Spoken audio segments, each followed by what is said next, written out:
Hello everyone, this is Yogesh Kataria and you are watching Science Guru 9th and 10th। तो आज हम लोग एक बहुत अलग चीज़ करने वाले हैं। आज हम वर्कशीट नहीं करेंगे, आज हम किसी सर्कुलर पे बातचीत नहीं करेंगे, आज हम किसी अलग टॉपिक पे बात नहीं करेंगे अपने सिलेबस या एकेडमिक से हटकर। आज हम लोग बात या समझेंगे हमारी असेसमेंट वर्कशीट। असेसमेंट की वर्कशीट हमारी जो असेसमेंट, जैसे कि कल हमारा एक सर्कुलर आया था, उसकी वीडियो मैंने अपलोड कर दी है। उसमें मैंने पूरे आपको डिटेल से बताया। उसकी लिंक मैं आपको नीचे डिस्क्रिप्शन बॉक्स में दे दूंगा, तो आप वहां से उसे देख सकते हैं और आप उस सर्कुलर को अच्छे से समझ सकते हैं। उस सर्कुलर में ये लिखा था कि जो हमारा मंथ है उसके पहले वीक में हमारे होंगे डिस्क्रिप्टिव यानी लिखने वाले एक तरह से टेस्ट, और थर्ड वीक है जो, उसमें होंगे हमारे एमसीक्यू वाले टेस्ट। तो आज हमारा थर्ड वीक है और थर्ड वीक में थर्सडे, फ्राइडे और ओनली सैटरडे, सिर्फ ये 3 दिन आपके टेस्ट होंगे। और आज थर्सडे है तो इसलिए आज आपका एक टेस्ट आया है, या हम इसे असेसमेंट कह सकते हैं। तो असेसमेंट क्या है? एक तरह से ये टेस्ट है और इसके मार्क्स आपके हो सकता है आगे आपके एनुअल रिजल्ट, जब फाइनल रिजल्ट बने तो उसमें जोड़े जा सकें।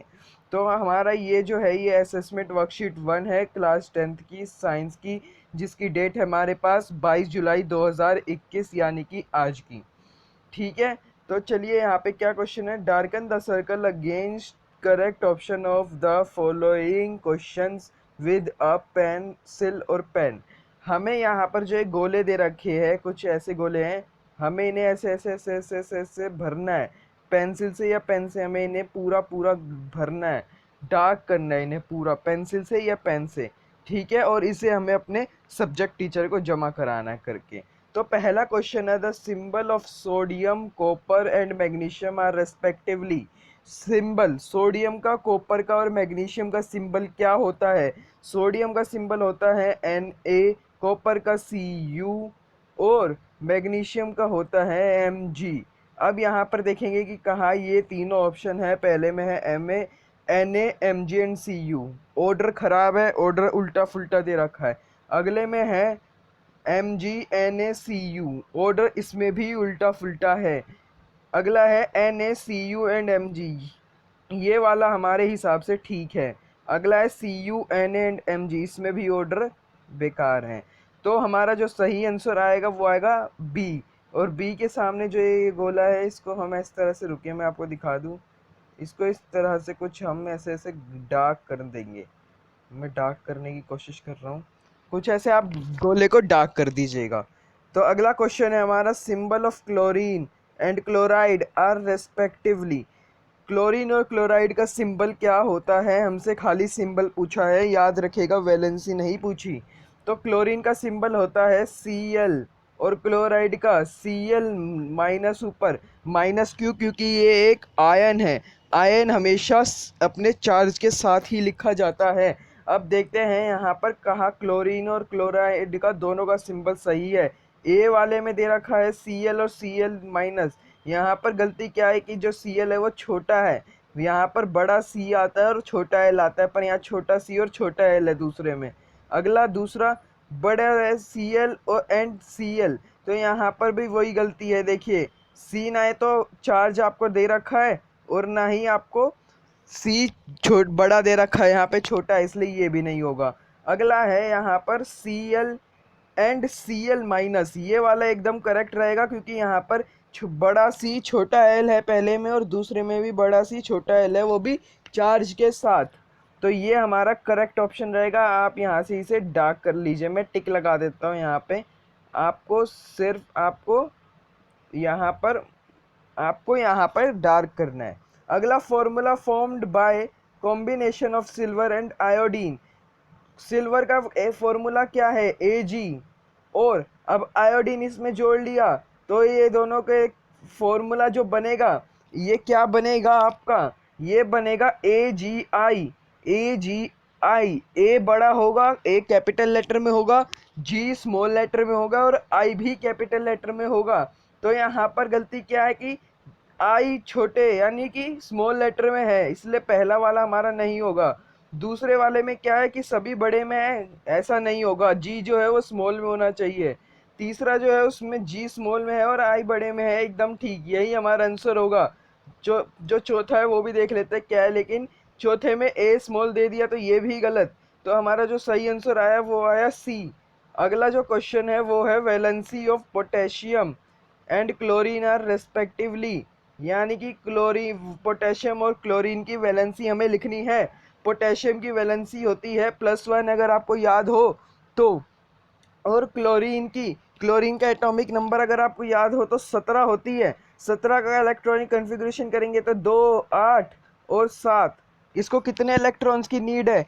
एक। एक इलेक्ट्रॉन चाहिए इसे, तो ये क्या बन जाएगा, वो उसकी जो पोटेशियम की है वो तो +1 हो जाएगी, और इसको एक इलेक्ट्रॉन चाहिए तो ये -1 हो जाएगा। अब हमें ये देखना है कि कहाँ पर +1 और कहाँ पर -1 है। तो अगर हम देखें तो ए में तो दोनों प्लस के है, इसलिए ये नहीं होगा। बी में जो है वो दोनों प्लस प्लस के हैं, ये भी नहीं होगा। सी में क्या है कि +1 और -1 है, तो यही हमारा सही आंसर रहेगा। तब भी एक बार डी को देख लेते हैं कि डी क्या है। इधर पहला वाला माइनस है और दूसरा वाला प्लस है, तो ये गलत है, इसलिए हमारा सही आंसर क्या आ गया, सी। अगला है the correct formula of calcium phosphate is. Calcium phosphate का करेक्ट फॉर्मूला क्या होता है? अगर आपको याद हो तो कैल्शियम का एटॉमिक नंबर पता है आपको क्या है? 20। 20 का इलेक्ट्रॉनिक कन्फिग्रेशन करेंगे क्या होगा, 2, 8, 8, 2। अब ये 2 इलेक्ट्रॉन्स को क्या करेगा, लूज करेगा। लूज करेगा तो इसकी वैलेंसी क्या हो जाएगी, कैल्शियम की वैलेंसी हो जाएगी +2। +2। फॉस्फेट एक आयन है, तो आपको इसका याद रखना होगा। इसको इसका PO4 ये एक आयन है, आपको इसकी वैलेंसी याद रखनी होगी। इसकी वैलेंसी होती है 3, ठीक है। इसकी वैलेंसी 3- होती है, 3-। ओके, ये याद रखिएगा। अब यहाँ पर Ca हमने लिखा और PO4 दोनों का वैलेंसी, सॉरी ये Y बन गया, कोई नहीं, आप 4 समझ लीजिएगा। कैल्शियम की वैलेंसी कितनी बताई थी मैंने, कितनी बताई थी, 2। 2 कौन सी, प्लस की। और यहाँ पर इसकी कितनी बताई थी, माइनस की 3। दोनों क्रॉस मल्टीप्लाई करेंगे, क्या बन जाएगा, Ca3PO4 ब्रैकेट के बाहर, या ट्वाइस कह सकते हैं हम इसका, PO4 का होल ट्वाइस। ये आंसर हमारा जहाँ पे भी होगा वही राइट आंसर होगा। चलिए देखते हैं कौन सा है, Ca3PO4 ये सही है, लेकिन ब्रैकेट के बाहर 2 लगना चाहिए था, इसलिए गलत हो गया आंसर। अगला बी क्या है, Ca3PO4 2, यही हमारा सही आंसर है, ठीक है। लेकिन फिर भी बाकी ऑप्शन एक बार चेक कर लेते हैं। अगला सी क्या है, Ca PO4 2, यहाँ पर 3 नहीं लगा इसलिए ये भी गलत। अगला डी क्या है, Ca2PO4 3, यहाँ पे उल्टा कर दिया तो ये भी गलत। हमारा सही आंसर कौन सा आ गया, बी वाला, तो बी हमारा राइट आंसर होगा। अगला है the atoms of same element having the same atomic number, the atoms of same element having the same atomic number but different mass numbers। जिन एलिमेंट्स का सेम एटॉमिक नंबर होता है पर different mass numbers होता है, मास numbers उनका different होता है, ठीक है। ये बात ध्यान दीजिए, यहाँ पे क्या पूछा गया है, यहाँ पर पूछा गया है having the atoms of same element, लेकिन same atomic number but different mass number, ठीक है। इसका एक एग्जांपल ले लेते हैं, सेम एलिमेंट है H, H और H, इनके एटॉमिक नंबर सबके सेम है 1, 1, 1, ठीक है, लेकिन इनके मास नंबर अलग अलग है 1, 2 और 3। ये है प्रोटियम, ड्यूट्रियम, ट्राइटियम। तो ये क्या है, ये क्या चीज़ है, ये पूछा गया है। ये होते हैं आइसोटोप्स। अगर आपको याद हो एक वर्कशीट में हमने इसे पढ़ा भी था पूरा क्लियरली, ठीक है। तो अब देखते हैं कहाँ लिखा आइसोटोप्स। ए आइसोबॉर्स नहीं है, बी आइसोटोप्स यही है इसका सही आंसर। तब भी और बाकी ऑप्शन हमें देखने चाहिए हमेशा। तो सी है आइसोमर्स, ऐसा कुछ होता ही नहीं, और आइसोथर्म्स ऐसा भी कुछ नहीं होता, इसलिए B is the right answer. चलिए अगला, chemical formula of aluminium hydroxide. Aluminium hydroxide का केमिकल फॉर्मूला बताना है, बहुत आसान है, एल्यूमिनियम और हाइड्रोक्साइड यानी कि OH। एल्यूमिनियम की वैलेंसी आपको याद है, अगर आपको याद नहीं है तो आपको याद करनी पड़ेगी। एल्यूमिनियम की वैलेंसी होती है 3+, या फिर हम +3 कह सकते हैं, 3+, और हाइड्रोक्साइड की होती है 1-, ठीक है। इन दोनों को क्रॉस मल्टीप्लाई करा तो बन गया AlOH3। क्या बन गया, AlOH3। जहाँ पे भी ये आंसर होगा वही हमारा राइट आंसर है। चले देखते कहाँ है, AlOH रॉन्ग, अगला AlOH2 रॉन्ग। अगला सी क्या है, AlOH3, यही हमारा राइट आंसर है। फिर भी एक बार डी चेक कर लेते हैं, Al3OH रॉन्ग। तो हमारा सही आंसर क्या है, सी AlOH3। अगला क्या क्वेश्चन है हमारा, atomic number of an atom is equal to present in an atom. Atomic number किसके बराबर होते हैं जो कि एटम में प्रेजेंट होते हैं। तो यहाँ पर हमारा होना चाहिए नंबर ऑफ प्रोटॉन्स। हमने एक, जिसमें हमने आइसोटॉप के बारे में पढ़ा था, उसमें हमने ये पढ़ा था कि atomic number is equal to number of protons and number of protons is equal to number of electrons. तो और ठीक है, तो इसलिए एटॉमिक नंबर किसके इक्वल होते हैं, नंबर ऑफ प्रोटॉन्स। अब देखते हैं कहाँ लिखा है, पहला number of electrons wrong, number of protons यही राइट आंसर है, number of neutrons wrong, both A B and C wrong. तो हमारा सही आंसर होगा बी। अगला जो क्वेश्चन है वो है, sodium is written as Na1123 which indicates that it has. इस तरह से सोडियम को इस तरह से Na11 और 23 इस तरह से लिखा हुआ है सोडियम को, तो ये क्या बताता है आपको। तो मैंने, जैसे आपको याद होगा कि मैंने बताया था, नीचे हमेशा एटॉमिक नंबर लिखा जाता है और ऊपर हमेशा मास नंबर लिखा जाता है। याद है आप सभी को, एक वर्कशीट में हमने इसके बारे में पढ़ा था। ये सब वर्कशीट्स के ही क्वेश्चन हैं।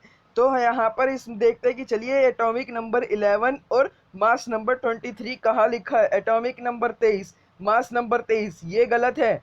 एटॉमिक नंबर 11, मास नंबर 11, ये भी गलत है। अगला C, atomic number 11 and mass number 23, ये सही आंसर है। Atomic number 11 and mass number 34, ये गलत है। तो हमारा जो सही आंसर होगा इसके लिए वो होगा सी।